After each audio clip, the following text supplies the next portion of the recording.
The soft hum of the living room lights made the silence unbearable. I held the remote tighter than I intended, my knuckles pale.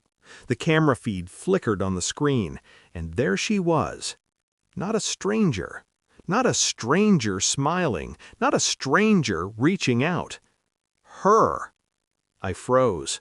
Not with shock, there was none left, but with calculation. My chest didn't tighten, my hands didn't shake. I watched every motion, every fleeting touch, every careless smile. I had already seen enough.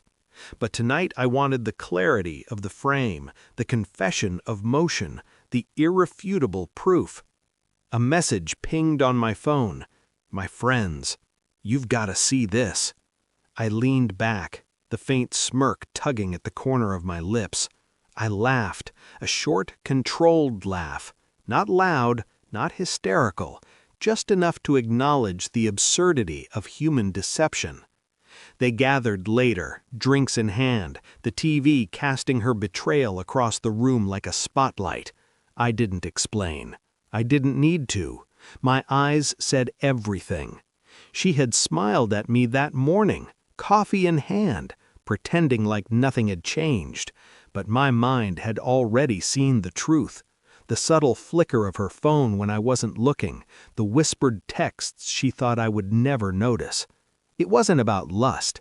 It was about deception, about a life I had built together being dismantled in tiny, deliberate fragments.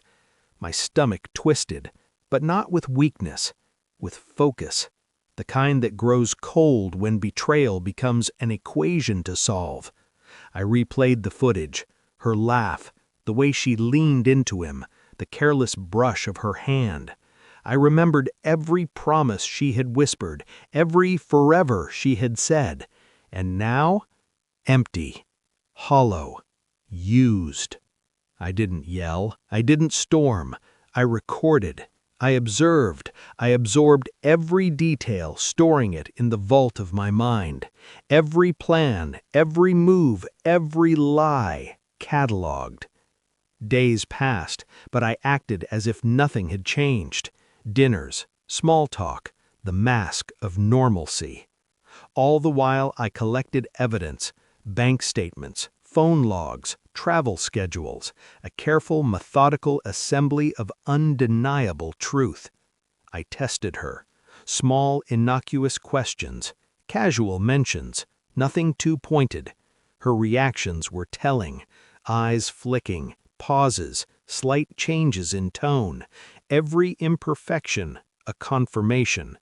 I even revisited the camera footage, frame by frame, nothing left to chance. The thrill wasn't in confrontation, it never was. It was in knowing, and knowing meant power. I knew the moment I would strike, not with rage, not with violence, with precision, with inevitability, each step a prelude to the silent reckoning she didn't see coming. The DNA results sat on my desk, crisp and final, a signature of certainty I didn't need to question. I had prepared the moment. She walked in, unsuspecting, her eyes still bright with false security. "You look tense," she said. I handed her the envelope. Her fingers hesitated, brushing mine. I could see the flicker of worry, the tiniest crack in her carefully constructed confidence. She opened it. Her eyes widened, the color drained, breath hitched. She looked at me, the words trapped behind a panic she couldn't form. I said nothing. I didn't need to. My stare held the weight of truth, a calm, deliberate gaze that crushed pretense. She crumbled, not in anger, not in explanation, only shock, only exposure. "I always knew," I said, voice neutral, almost bored. I just waited for the details. Her lips quivered. She wanted to plead, to explain, to beg. I didn't give her that comfort. "You built a life on lies," I continued, "and I collected them all. Every one." I didn't scream. I didn't throw. I didn't need to. Her devastation was quiet, internal, and perfect, the kind that lingers far longer than any outburst. I left the envelope on the table, walked out. No words, no further action, just her staring at the truth she had tried to bury. The psychological weight would be hers alone to carry. I smiled, once, briefly, not with satisfaction, with the clarity of inevitability. She had chosen, I had merely executed patience. The house was silent again. Her absence, real or imagined, didn't matter. I felt no emptiness, only control regained, only the cold, meticulous alignment of reality with truth. I poured a drink, sat in the quiet, thought of the months, the lies, the meticulous unraveling, and it all made sense. No forgiveness, no rage, only observation, only clarity.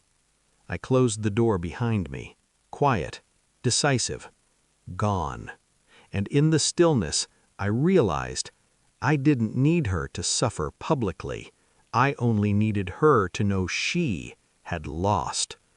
The world hadn't changed, but I had, and that was enough.